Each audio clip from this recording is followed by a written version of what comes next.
Alhamdulillahirabbil alamin.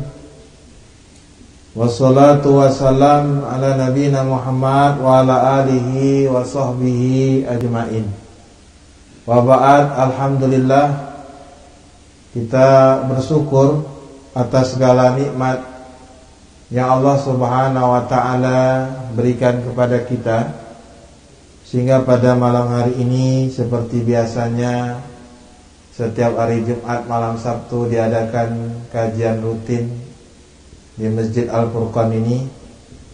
Kita mohon kepada Allah Subhanahu wa taala agar Allah Subhanahu wa taala berikan inayah dan taufik kepada kita semuanya.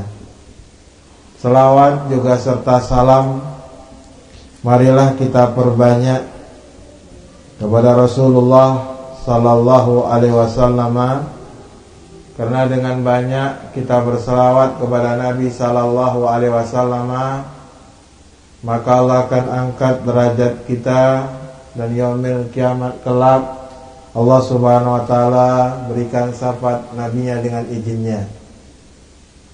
Kita lanjutkan pembahasan kitab Ushulus Sunnah yang dinisbat kepada Imam Al-Sunnah wal Jamaah, yakni Abi Abdillah Ahmad ibn Muhammad ibn Hanbal, atau yang lebih populer dengan sebutan Imam Ahmad ibn Hanbal. Disebutkan oleh Al-Imam Al-Lalaka'i atau Al-Lalikai rahimallah, yang sanadnya sampai kepada Abdus ibn Malik Al-Attar, bahwasanya dia telah mendengar Abu Abdillah Ahmad ibn Muhammad ibn Hanbal rahimallahu taala berkata, usulus sunnati indana. Usul atau pokok sunnah, yang dimaksud sunnah di sini adalah Islam, sebagaimana dikatakan oleh Al-Imam Al-Barbahari, Al-Islamu hiya sunnah. Islam itu adalah sunnah, pokok agama. Sunnah juga agama. Disebutkan tamassaku bima kana alaihi ashabu Rasulillah sallallahu alaihi wasallam, yaitu berpegang teguh dengan apa yang ada atas para sahabat Rasulullah sallallahu alaihi wasallam. Itu pokok agama.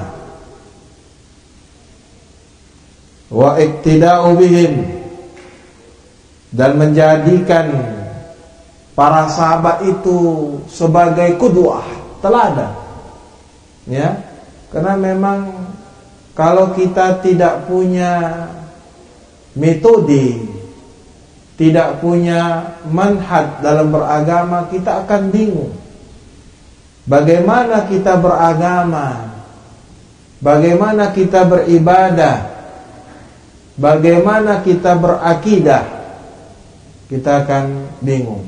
Maka Imam Ahmad mengatakan, pokok agama di sisi kami adalah berpegang teguh dengan apa yang ada pada sahabat Rasulullah sallallahu alaihi wasallam, dan menjadikan mereka itu sebagai qudwah, teladan. Jadi ibadah itu kita jadikan Rasulullah dan para sahabatnya sebagai teladan. Ini pokok agama. Urusan agama ya seperti itu. Ya. Sebagaimana yang disyaratkan di dalam hadis yang sahih. Alaikum bisunnati wa sunnatil khulafa'ir rasidina wal mahdiyina. Addu 'alaiha nawajid wa iyyakum muhdatsatil umur. Nah, ini dia. Kata Nabi SAW, alaikum bisunnati, wajib kalian atas sunnahku, pegang kuat sunnah Rasulullah sallallahu alaihi wasallam. Wa sunnatil khulafa rasyidin, dan sunnahnya para khulafa rasyidin. Sunnahnya Abu Bakar, Umar, Utsman, Ali, ya, bin Abi Thalib, ya. Sunnahnya mereka tadi kita pegangi teguh. Addu 'alaiha nawajib, maka gigitlah dengan gigit geraham. Wa iyyakum muhdatsatil umur, berhati-hati kalian dengan perkara-perkara yang baru. Ya, demikian juga hadis tentang masalah firqah, perpecahan. Ya, dikabarkan Rasul sallallahu alaihi wasallam, hadhil ummatu sataftariku ila salas wa sab'ina firqah, umatku akan terpecah menjadi 73 golongan. Ya, kulluha finnar, setiap golongan tersebut masuk ke dalam neraka, kata Nabi. Illa wahidah, kecuali satu, kata Nabi SAW. Qalu, siapa mereka kelompok yang selamat ini ya Rasulullah? Qala ma ana alaihi wa ashabi, mereka adalah kelompok yang aku atas mereka. Ya, mereka jadikan aku sebagai teladan mereka, dan mereka jadikan sahabat-sahabatku sebagai teladan mereka dalam beragama. Itu ikhwan fillah. Ini yang kita perlu kokohkan. Agama kita itu Rasulullah dan para sahabatnya.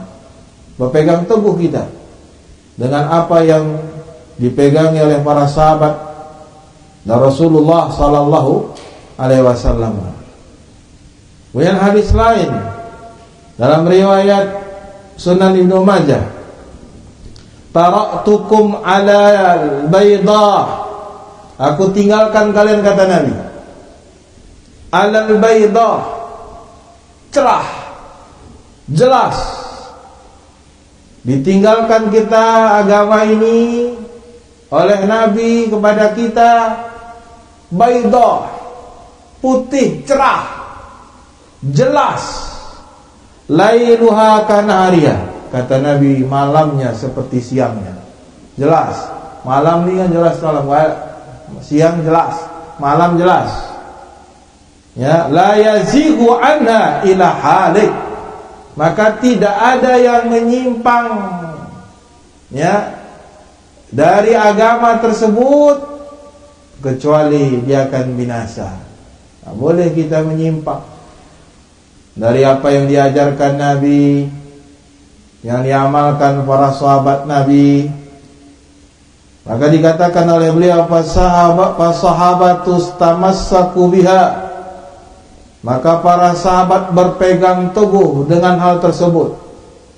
Walam najid fihim halikan, karena berpegang teguhnya para sahabat dengan sunnah Nabi SAW, maka kita tidak dapatkan kebinasaan atas mereka, kehancuran tidak akan kita dapatkan.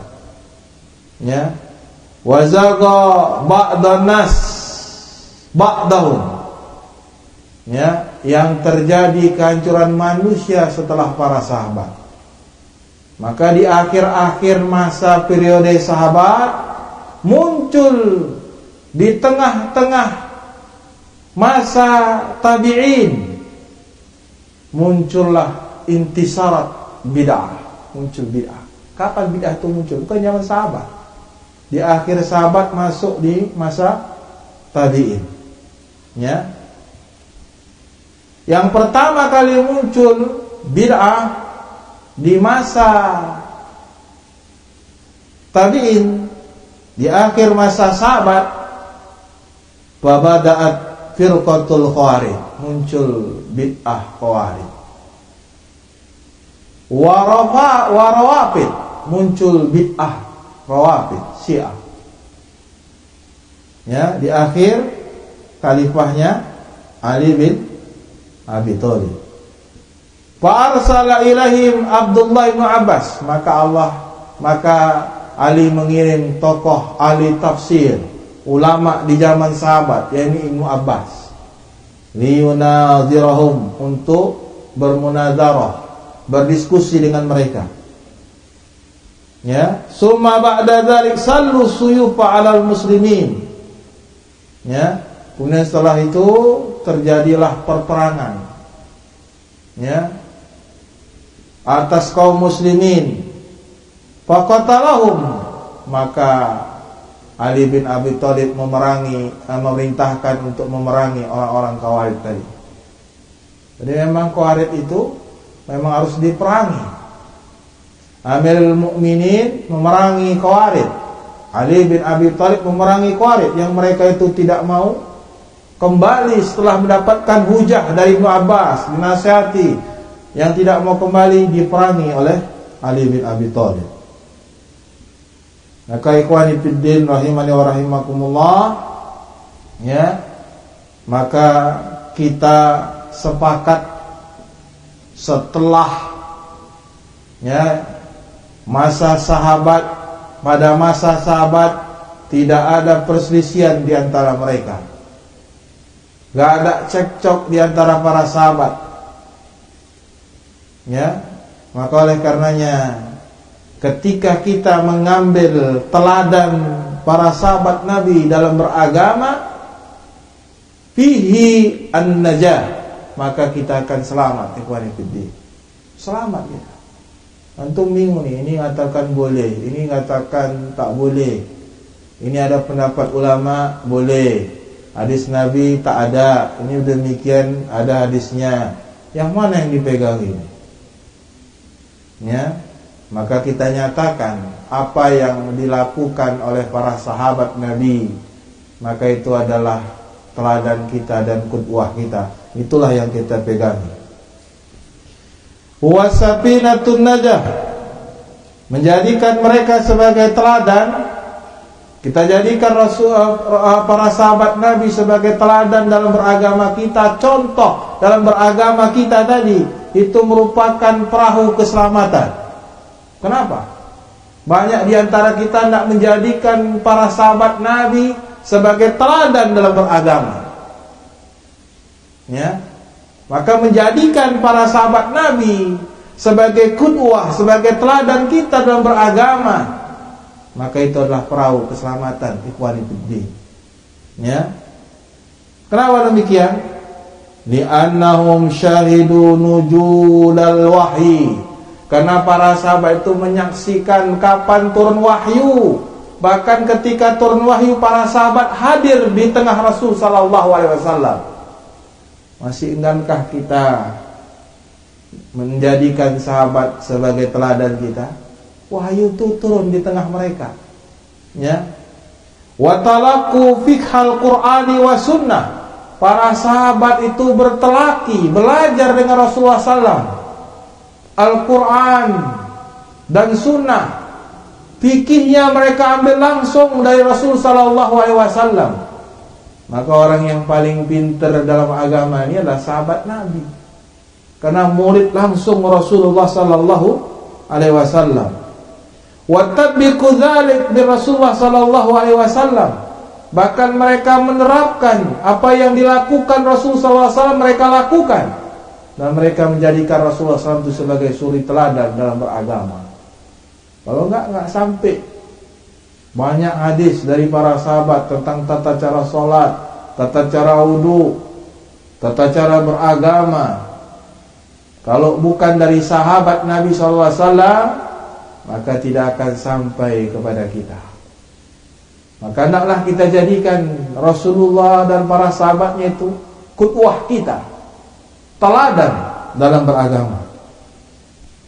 Maka oleh karenanya, jamaah rahimani rahimakumullah, itulah makna Nabi bersabda, ma'ana alaihi wa ashabi. Aku dan apa yang para sahabatku berada di atasnya, maka itulah kelompok yang selamat. Dan sabda Nabi, alaikum bisunnati, wajib ataskan sunnahku, kata Nabi, dan sunnahnya khulafar rasyidin. Ya, sunnahnya para khulafaur rasyidin al-mahdiin, ya, Abu Bakar, Umar, Utsman dan Ali. Kemudian Imam Ahmad mengatakan ucapannya wa tarkul bid'ah, dan meninggalkan bid'ah. Ini termasuk usul pokok agama. Ya. Jadi enggak bisa agama ini, ibadah ini bercampur dengan bid'ah. Enggak bisa. Murni. Itu termasuk pokok dari pokok agama. Termasuk usul sunnah menurut Imam Ahmad Imam Hanbal, yaitu menjauhi bid'ah. Di annal bid'ah fiha halak, karena bid'ah itulah kebinasaan. Ya. Wa hadhil firqatil lati waqatil fil bid'ah, maka berapa banyak kelompok-kelompok yang jatuh kepada bid'ah, yang diancam oleh Rasulullah sallallahu alaihi wasallam, ikhwani fiddin, semuanya mereka masuk ke dalam neraka. Ya. Kenapa? Karena mereka berjalan dengan jalannya para syaitan. Jalan-jalannya syaitan mereka jalani. Makanya Allah berfirman dalam surah Al-An'am, wa 'ala hadza sirati mustaqima fattabi'u wa la tattabi'u subul fatafarraqu bikum an sabili. Ya, semuanya ini adalah jalanku yang lurus, kata Allah. Islam, ya, tauhid, ibadah, itu jalan yang lurus. Fattabi'u, maka ikutilah, wala tattabi'us subul, maka janganlah kalian ikuti jalan-jalan yang lain. Itu Allah katakan. Maka bid'ah itu berbahaya.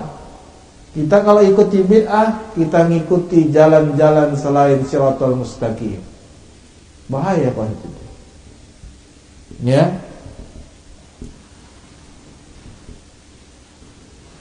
Kalau kita tinggalkan siratal mustaqim, jalan yang lurus ini, Quran sunnah pemahaman sahabat Nabi sallallahu alaihi wasallam, dalam akidah, dalam ibadah, dalam fikih, ya, maka kita akan berjalan di jalannya syaitan, yang mana setiap jalan itu ada syaitan yang menjeru kita ke neraka.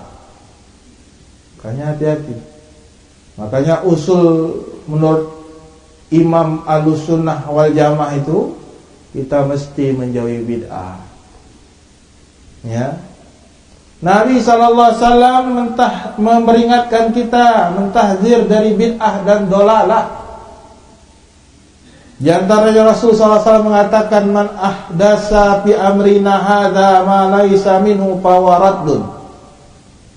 Barang siapa yang membuat perkara yang baru dalam urusan kami, laisa hadza, tidak pernah ada dari kami, fawarat, maka tertolak.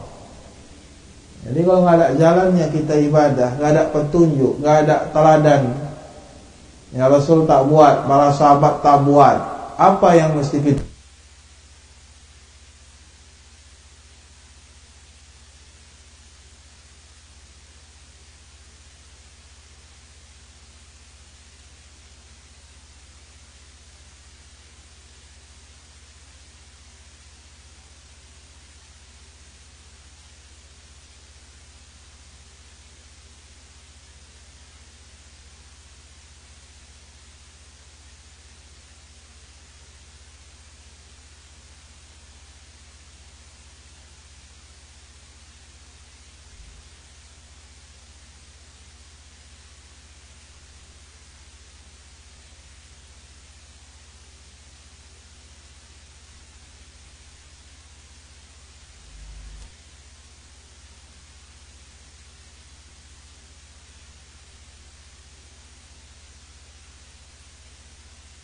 Profesor, ya, Nasr Al-Aqil, yang namanya ahlul bid'ah itu ghalib mukhalifah.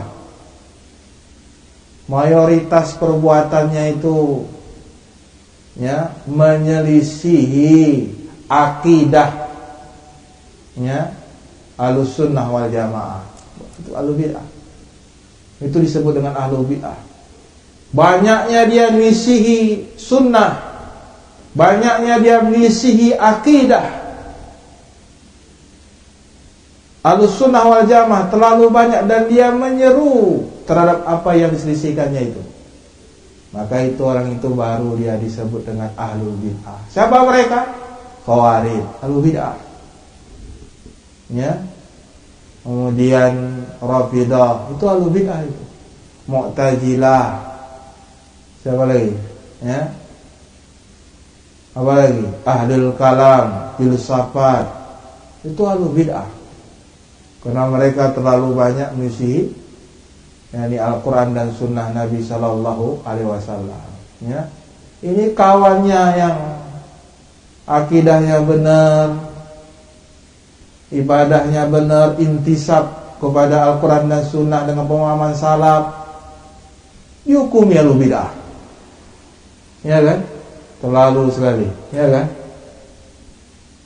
Yang namanya Ahlul Bid'ah itu yang mereka itu mukhalifah, banyak kali mengisi akidah dan amalan akidah, usul, misi usul Ahlus Sunnah, baru dia katakan Ahlul Bid'ah. Ya, usul Ahlus Sunnah ini termasuk ini yang disebutkan oleh Imam Ahmad. Kemudian Rasul SAW membaca firman Allah ikhwan fillah, surah Al-Imran ayat yang ke-70.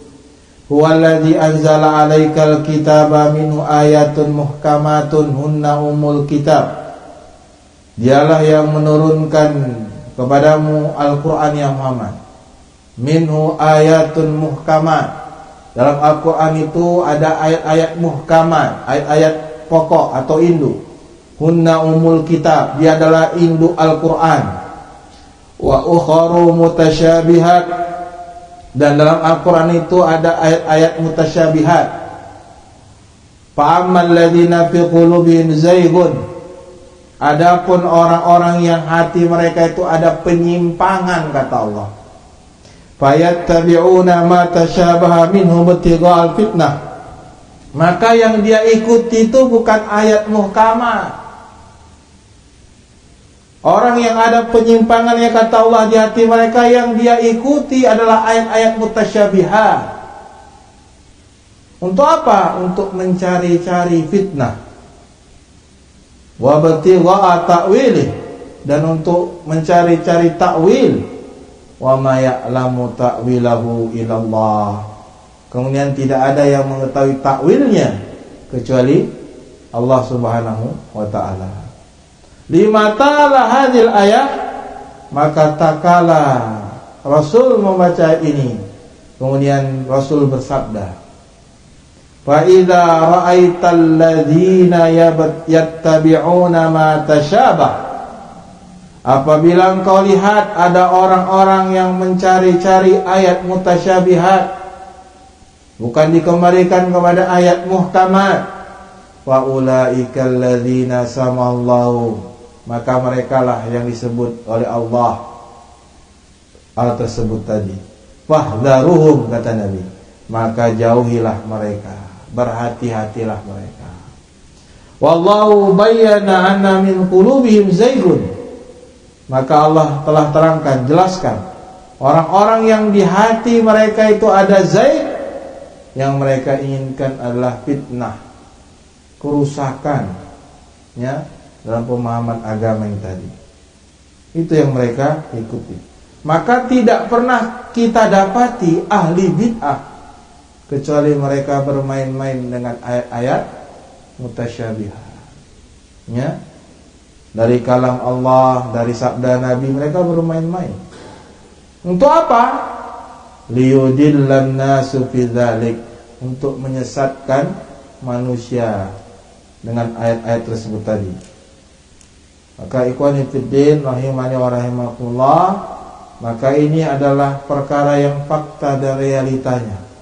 Zaman sekarang ini, zaman yang terdahulu, tidaklah kita lihat orang yang menyimpang dari Ahlus Sunnah wal Jamaah kecuali mereka mengikuti syubhat, ya, mereka lemparkan di hati-hati manusia fitnah, Ya, maka ini sangat menyedihkan sekali kawan. Ayat yang jelas, dalilnya jelas, hadisnya jelas, tapi mereka mengeluarkan hadis-hadis mutasyabihat, mensamar-samarkannya, melemparkannya kepada manusia, sehingga manusia itu termakan ragu-ragu dengan kebenaran tersebut. Nah ini. Maka ikhwani fiddin rahimani wa rahimakumullah, ini termasuk ya usul daripada usul al-sunnah, menjauhi bid'ah.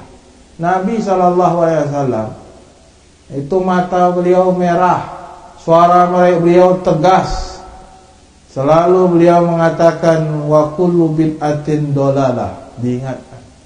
Nah, kalau sekarang, kalau kita di depan kaum muslimin baca hadis ini, ini Wahabi ini, langsung vonis. Padahal kita ngikuti sunnah Nabi. Dalam khutbatul hajah beliau, Jumat beliau itu wa iyyakum muhdatsatil umur, kata Nabi. Wa kullu bid'atin dalalah wa kullu dalalatin finnar. Ya, banyak hadis-hadis Nabi yang menunjukkan demikian tadi. Hadis Jabir, ya, hadis riwayat Imam Muslim. Ini. Nah, sekarang ada orang yang membagi bid'ah itu bermacam-macam. Ada dibaginya 5. Bayangkan, bid'ah bisa dibagi 5. Ya, ini termasuk bentuk kesalahan. Ada namanya ya bid'ah wajib. Apa betul bid'ah wajib? Kalau namanya wajib bukan bid'ah itu. Ya kan?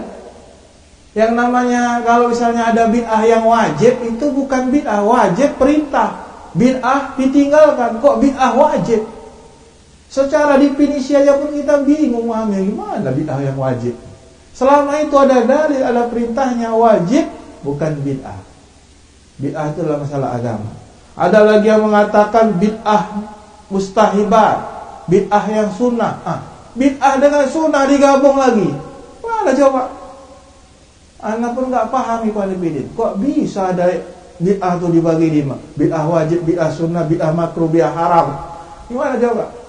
Bid'ah itu sudah berlawanan dengan sunnah dia. Kenapa kita mesti katakan bid'ah sunnah, bid'ah wajib, bid'ah makruh? Ya, bid'ah muharram, ada bid'ah yang haram. Bid'ah itu jelas. Cuma satu kata, kullu bid'atin dolalah. Ya. Maka kalau ada yang katakan bid'ah hasanah, bid'ah sayyi'ah, ya ghalat, itu termasuk bentuk kesalahan. Nabi SAW katakan kullu bid'atin dolalah. Setiap bid'ah itu sesat. Maksudnya bid'ah dalam masalah agama. Ini saking ikuti hawa nafsu, pakai jam pun bid'ah katanya. Ya kan? Orang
yang nggak ada faedahnya.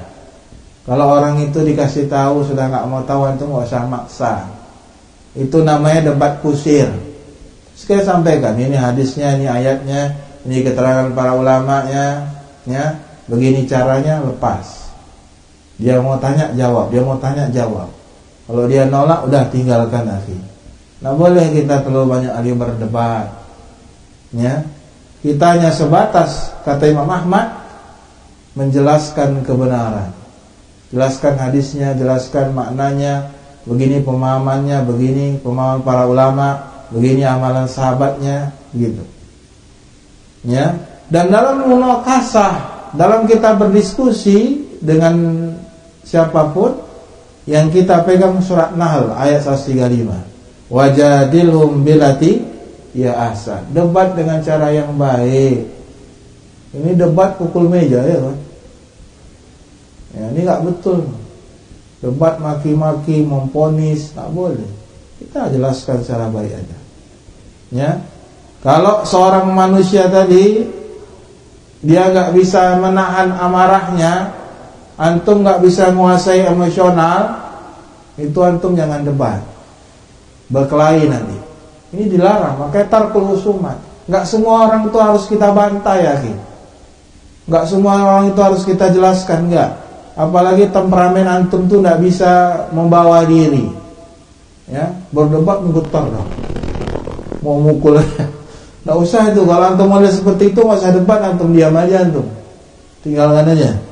Tarkul husumat, ya.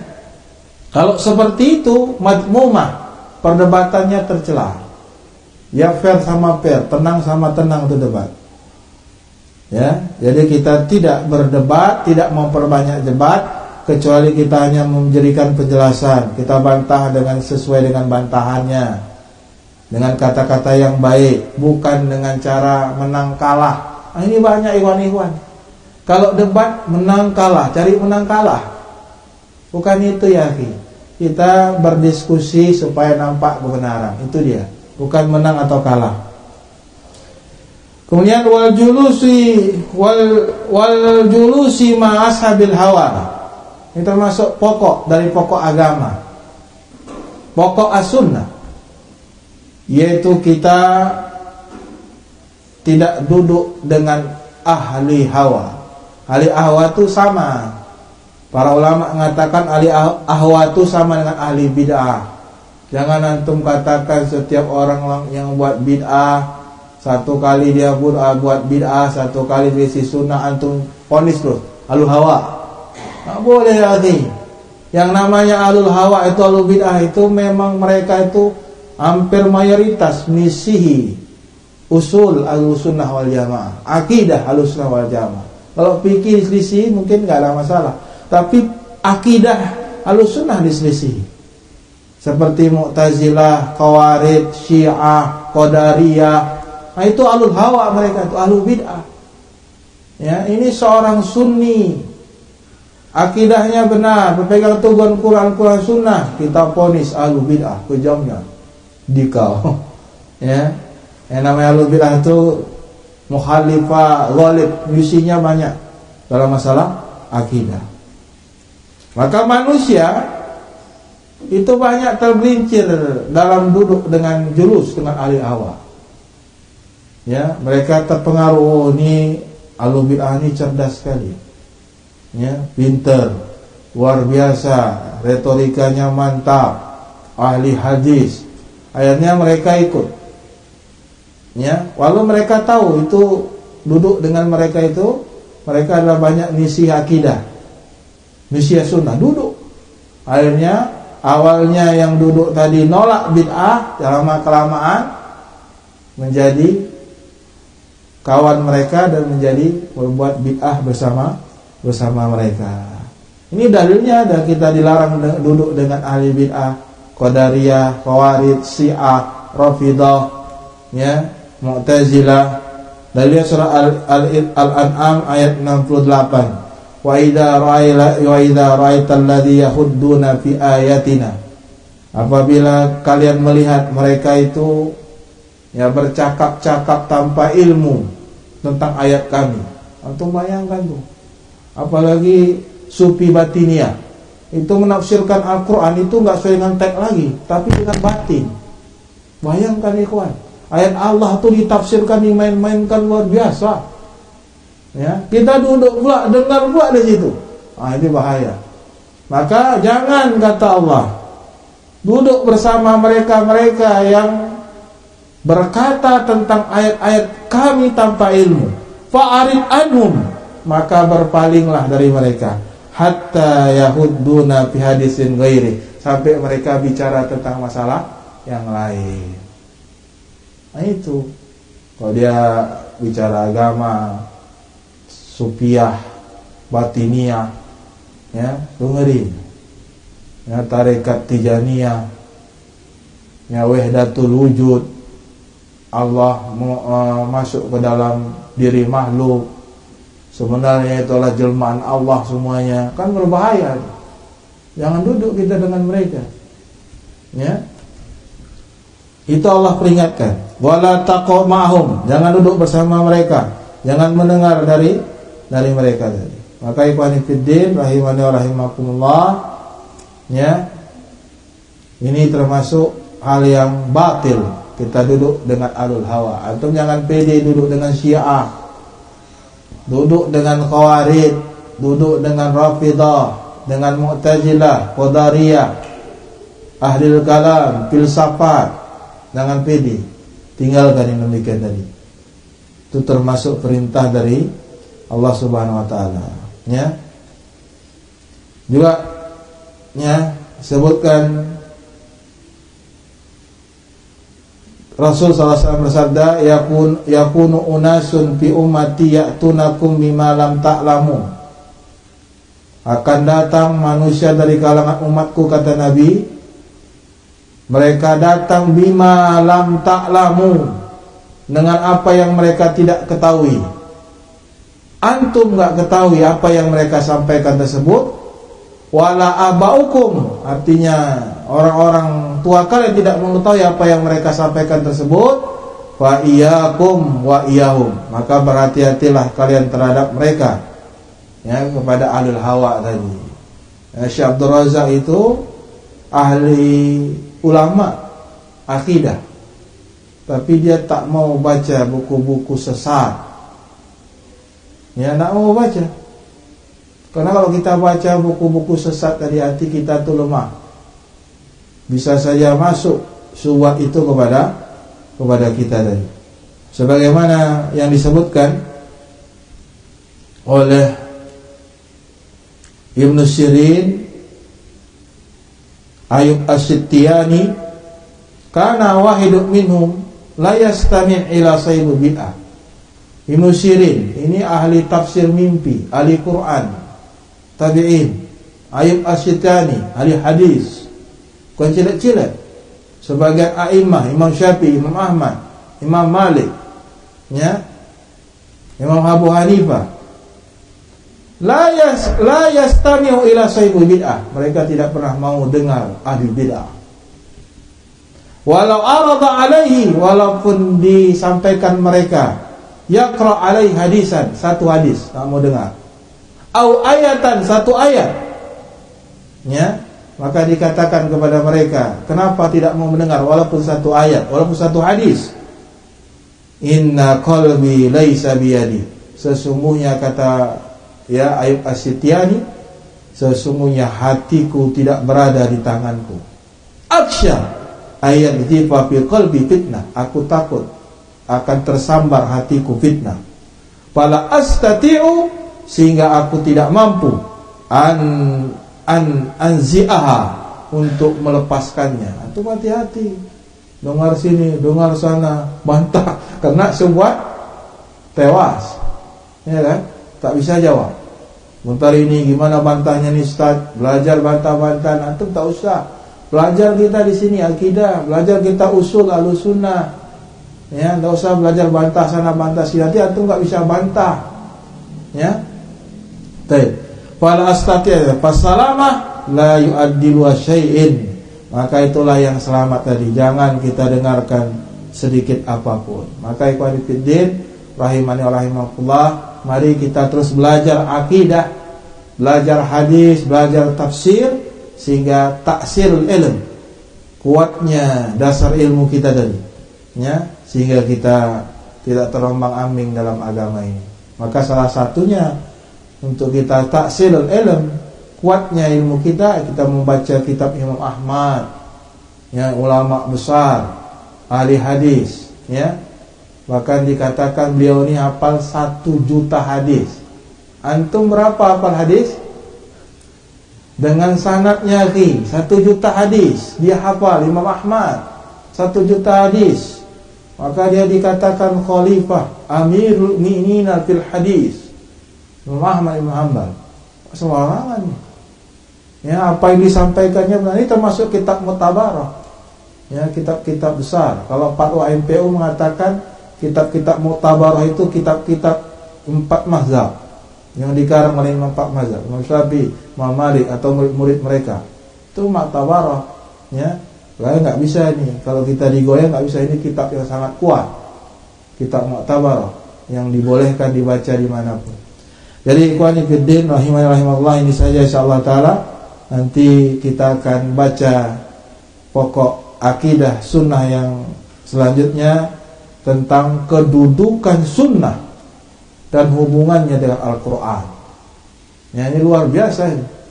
Bagaimana hadis Nabi dengan Al-Quran itu. Ini termasuk metode manhaj kita beragama mensikapi Quran dan hadis tadi. Karena banyak orang mensikapi Quran dan hadis itu keliru, tidak sesuai dengan metode para ulama-ulama terdahulu dalam mengkaitkan Quran dan hadis Nabi. Ada yang Qur'aniyun, ya kan? Ya kan? Menolak hadis, ya kan? Ada yang hadisiyun, hadis saja, Quran enggak dipakainya. Luar biasa ya ikhwan fillah. Maka kita perlu tahu bagaimana pokok agama, ya, metode para ulama menerapkan Quran dan hadis tadi dalam beragama, dalam kita berakidah, dalam kita beramal saleh. Nah, tapi ilahuna insyaallah taala kita lanjutkan di Jumat malam Sabtu depan insyaallah taala. Subhanakallah bihamdika asyhadu an la ilaha illa anta astaghfiruka wa atubu ilaik. Akhiru da'wana alhamdulillahil alamin. Assalamualaikum warahmatullahi wabarakatuh.